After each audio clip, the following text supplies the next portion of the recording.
this is really about legitimate authority and the role of the priesthood, and I don't think people quite understand, and perhaps these ideas are too abstract for the likes of Christine Ramsay. And perhaps I should know better than to try and explain these ideas to the morons and vegetables in the chat who have no interest or understanding in these, should I say, esoteric ideas.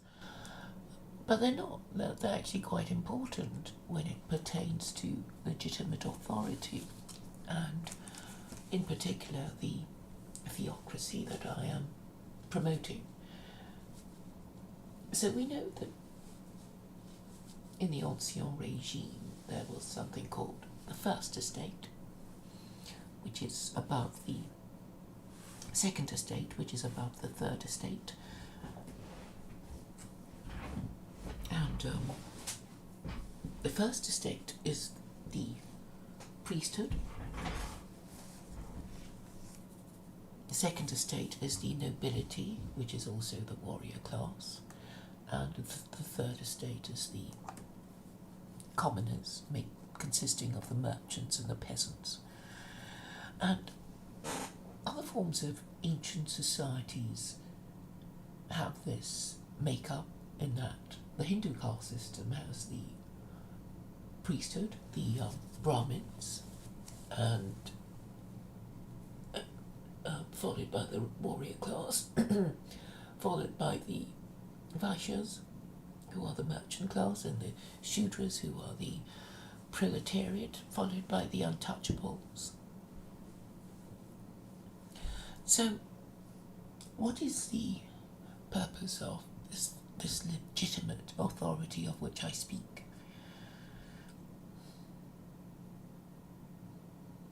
Those of you who have heard of the divine right of kings to rule would understand that it is not enough just to be the most powerful person in the land. Your authority needs to be accepted, or you will have frequent rebellions and people who are not happy, who say you shouldn't be there, you're an invader, you were an occupier, that sort of thing.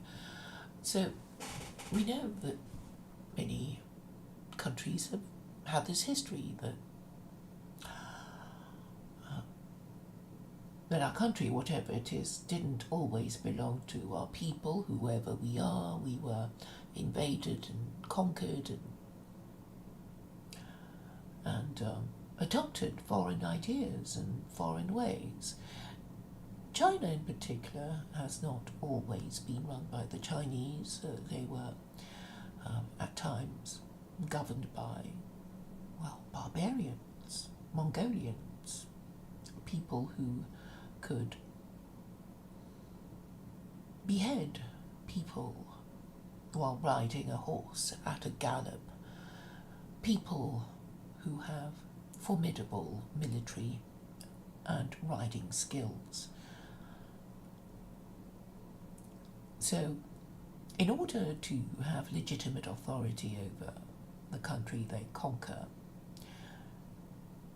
you have to invoke some other force that is more than just your military prowess, the fact that you are more and stronger militarily, because I think everybody knows that all empires fall, military supremacy is only temporary, and before long you will be toppled when you pass on your position to inferior generations. If you're the best king in the world but your son is no good, then you could split your kingdom into two and go from bad to worse, as happened after King Solomon died, when his son, who was no good, split the kingdom of Israel into two. And so,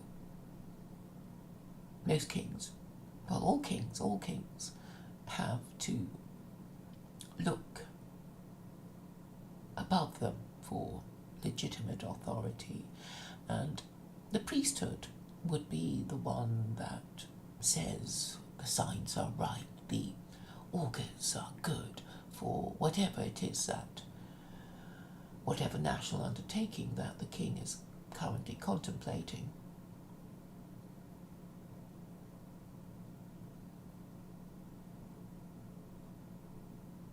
So military adventures would have to be blessed after some ritual, or you know the idea.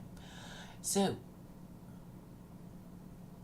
in the days of our absolute monarchy, the king can't just say, I do it because I feel like it and I will ignore everyone. You know, even in the days of absolute monarchy, it was necessary for the king to claim to have legitimate authority, and this legitimate authority would be the blessing of God above, whichever God he worshipped. This has been traditional because even in the days of the most primitive forms of tribal warfare, each tribe would have its own god.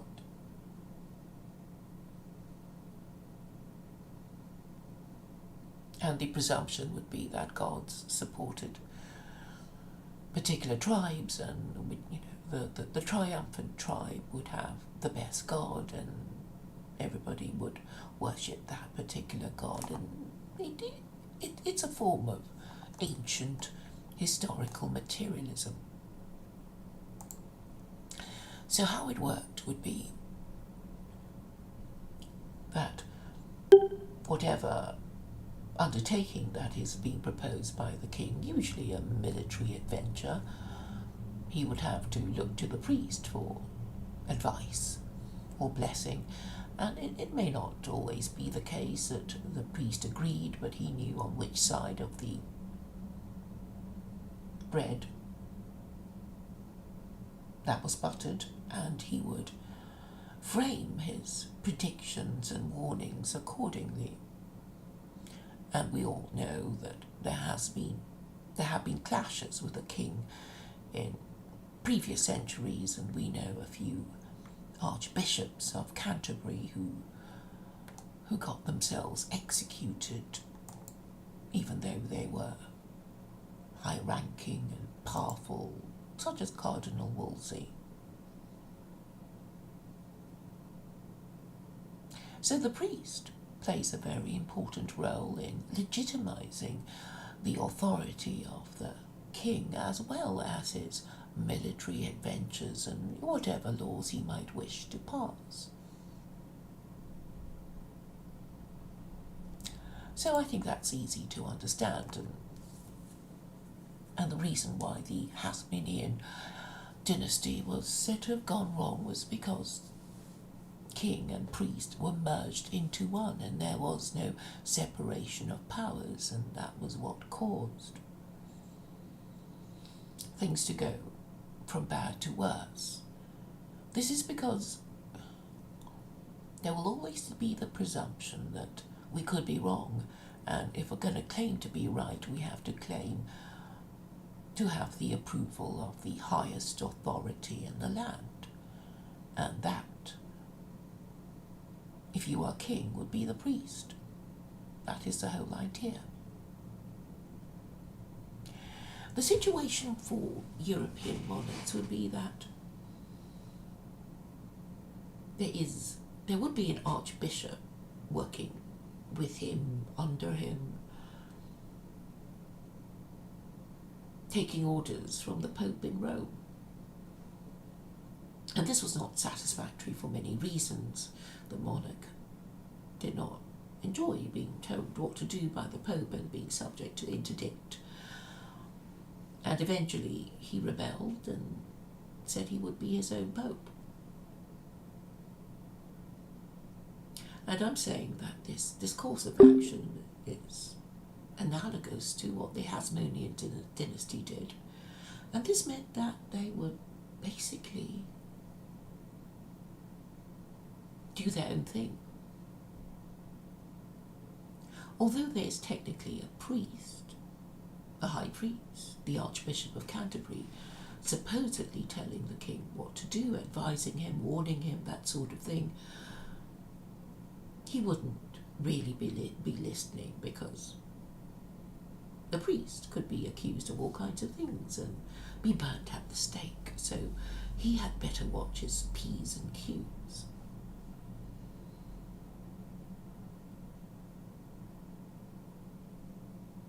So in great matters of state, more than worldly confirmation is required.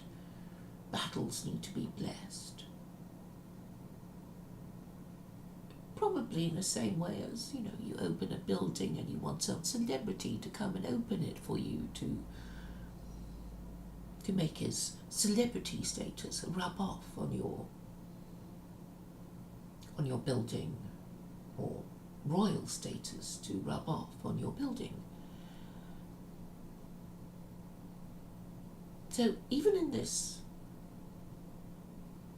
rather banal way of blessing your building, the idea is to invoke the protection of a higher power, or somebody of a higher social status than you, and you would pay him. Obviously, these things are not done for free, and if your building could be opened by the monarch, so much the better.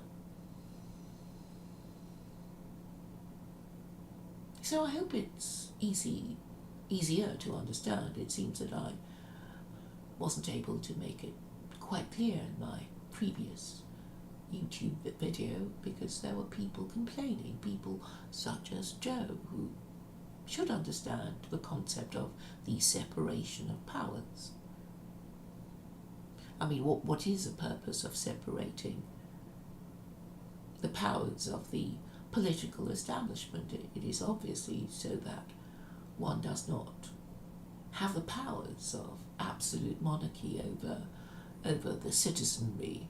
So you would want the judiciary to be independent, you would want the priesthood to be independent and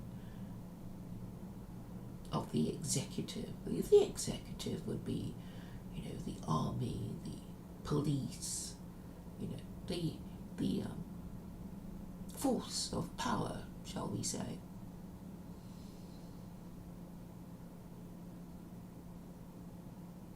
But such things as judicial independence is easily undermined when you operate through threats and bribes. You can bribe judges, you can threaten them.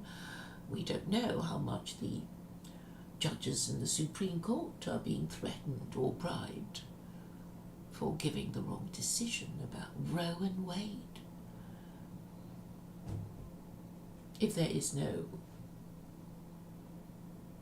confidence in the integrity of the executive, and by that I mean the police, the army, then people will be frightened to say what they believe to be the truth. Many people are prepared to compromise on truth and reason in order to stay within the fold of being protected. I mean, that's why so many people remain Christian. That's why so many Jews never bothered making the point about Christianity being idolatry and blasphemy. Now, we should imagine ourselves in a world where people did what they were supposed to do. So just imagine if Jews perfectly understood their role as God's chosen people, chosen to teach Christians the Noahide laws. They would be tortured, I'm sure, if they told Christians that Christianity is a religion of idolatry and blasphemy, that it is a religion of idolaters and blasphemers, in denial that they are idolaters and blasphemers, and they would have been, executed. And of course, course, it's understandable that we don't want these terrible things to happen to us, and we will shut up if faced with torture, intimidation, violence, execution. But the point of the Abrahamic God is that if you did believe in him, then you would have done those things. You would have martyred yourself, because this Abrahamic God is supposed to reward good and punish evil in this life and the next. So even if you were horribly tortured before being executed, then you would, if you did believe in the power of God to punish your evil enemies and to reward the good deeds that you've done, then you would be certain of a reward in the afterlife, and you would have no hesitation at all in martyring yourself.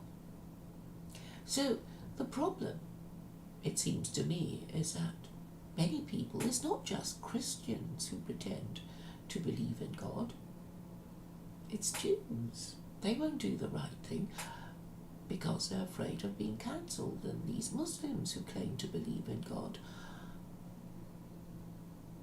I don't think they are doing what they're supposed to be doing, considering chapter 18 verse 4 of the Quran commands Muslims to admonish those who claim that God has begotten a son. So the problem is really people, atheists, LARPing as Jews, as Christians, as Muslims. And this is fundamentally the problem. If they believed that the Abrahamic God exists to reward good and punish evil, then they would have done what I have been urging them to do, but they don't believe. And the irony of it is that I am myself an agnostic, and I say these things on the behalves of Jews, Christians and Muslims, and they don't want to talk to me, they don't want to engage with me, probably out of shame. Because an agnostic is not,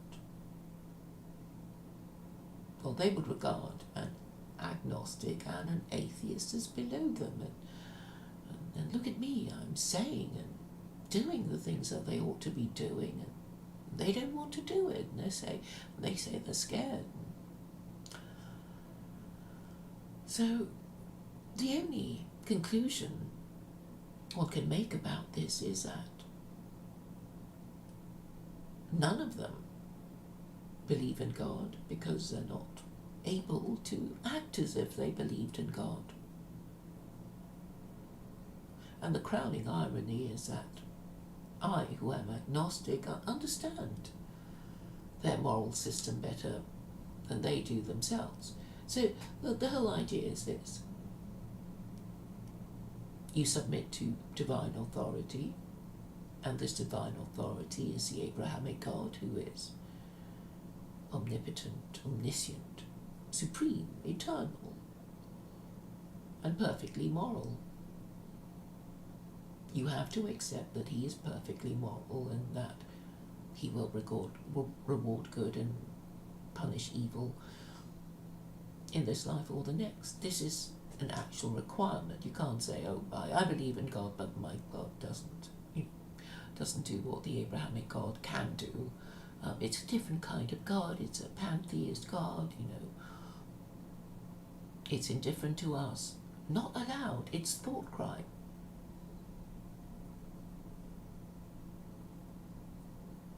But we do have freedom of belief, and the Abrahamic God is said to have given us freedom of belief, so we freely choose, using our reason, whether to obey his laws or not. Is there any advantage in believing in God? I would say yes, because it makes you obey his laws better than if you didn't believe. That is obviously true. It has kept the Jews in existence for as long as the Chinese have been in existence, and they're both ancient races.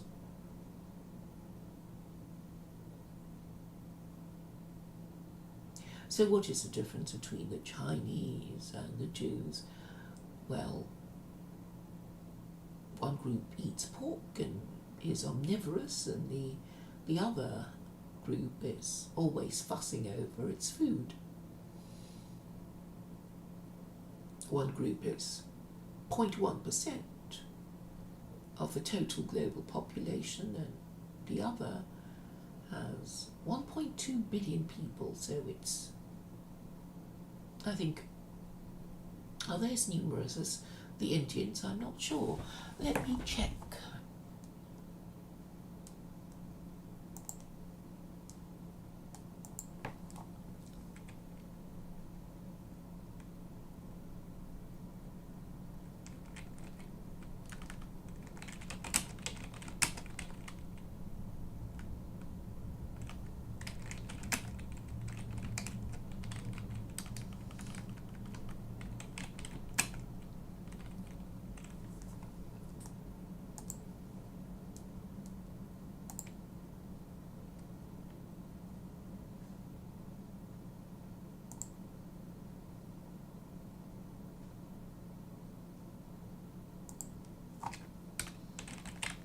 I should put my headphones on because the thing keeps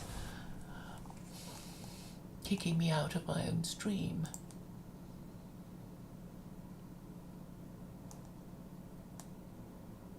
But there's a warning beep, which I don't hear if I take my headphones off.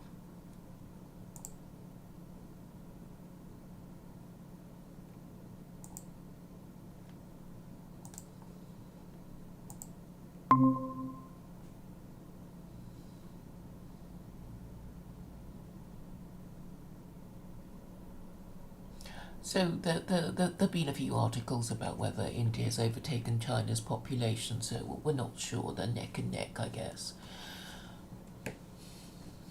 Why was I talking about the population of India and China? I was saying how many more Chinese there are to Jews. The Chinese are currently atheist. It's hard to decide who is doing better, really, because they are so different, and you could say, well, they're so different as to be hardly worth comparing with each other at all. But I would say there's a certain similarity in the mandate of heaven and the Abrahamic God.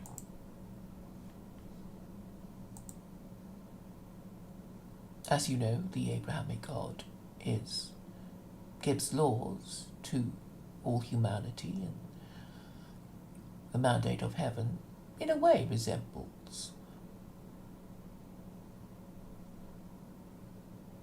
the Abrahamic God, because it is presumed that the mandate of heaven is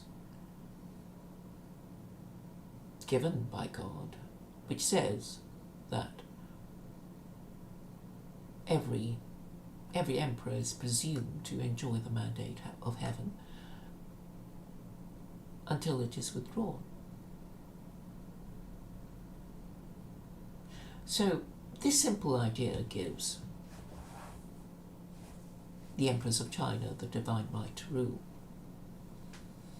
I know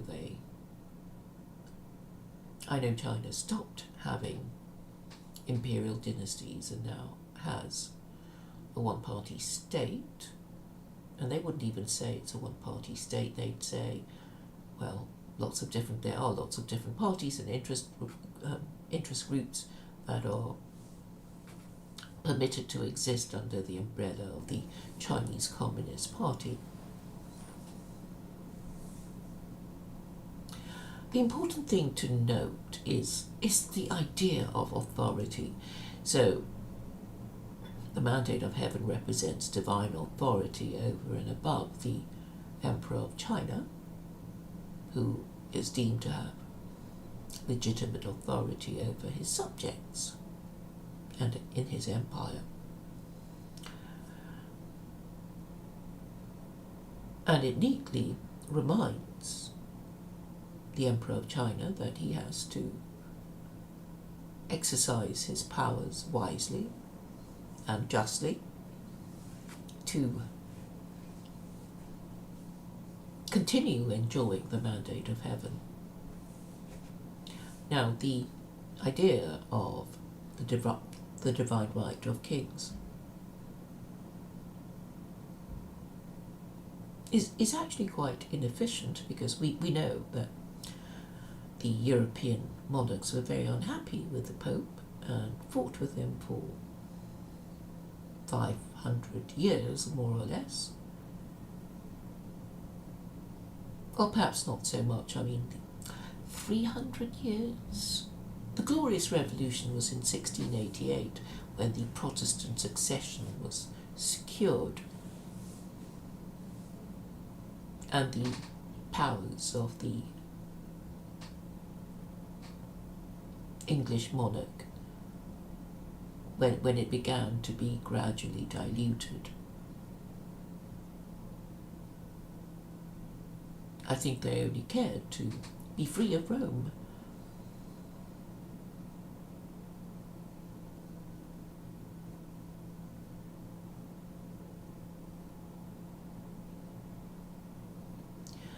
But perhaps the problem of the West can be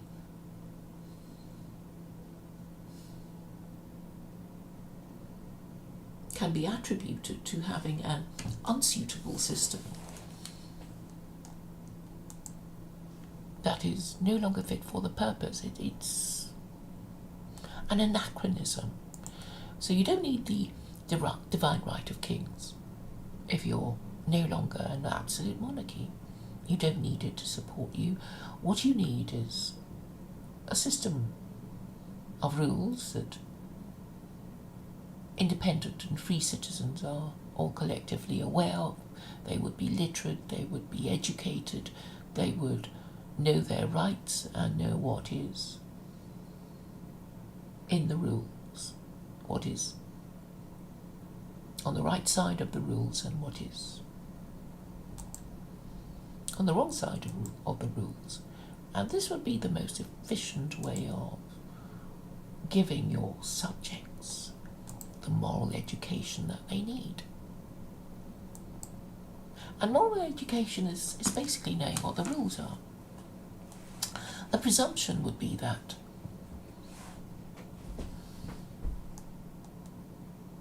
if you lived anywhere, there would be the law of the land, and therefore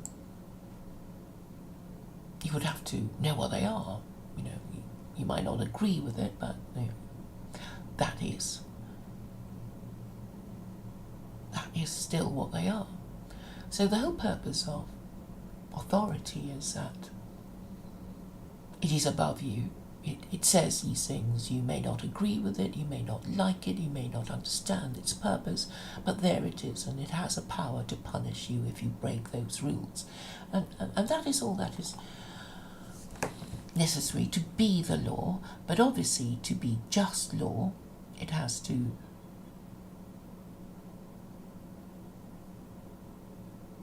be regarded by most people subject to it as being fair enough. But what if it isn't? Well, if it isn't, then eventually the system will be overthrown when people get angry enough at it, and those who administer it to rebel and overthrow the system.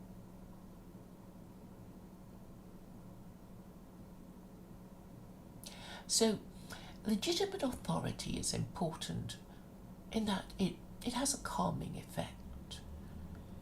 When we know that the person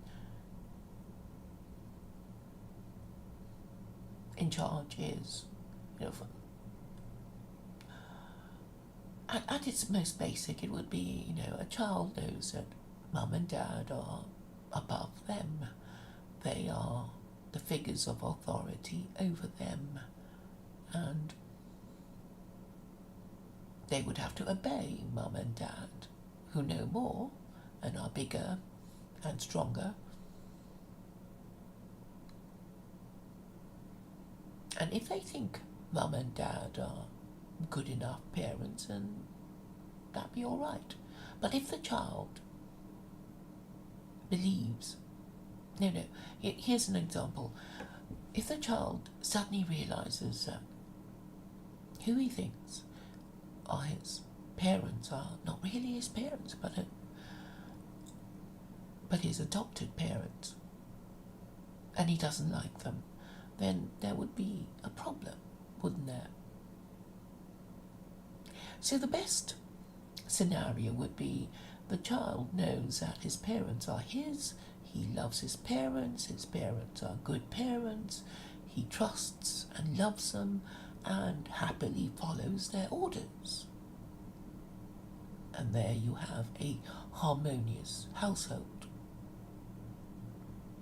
The same sort of analogy applies to nations who are really macrocosms of families and individuals.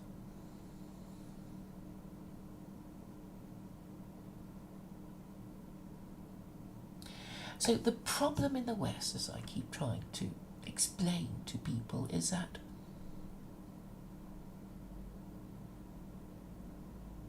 because feminism has broken down and undermined the institution of the family by undermining marriage, there is no legitimate authority even within families, because really the child might listen to its unmarried mother until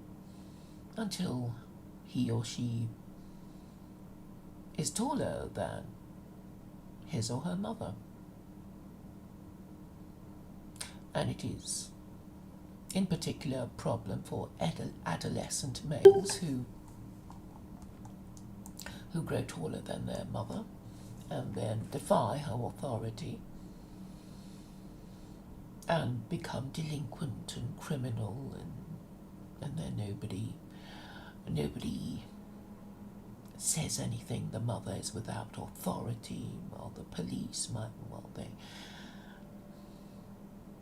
it is not considered a loving authority, and from that things go wrong, and unfortunately too many people don't particularly care to be corrected by truth, logic and morality. They are too much in love with their own opinions and emotions to accept any correction, and this must really be the problem. If you go wrong, you can't be corrected, you won't be told, then correction must be impossible.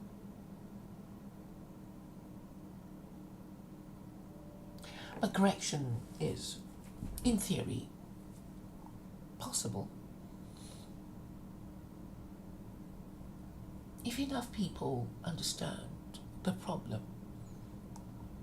And I think it is just possible that enough people can be made to understand what the problem really is. It may be that they do not care or are beyond saving.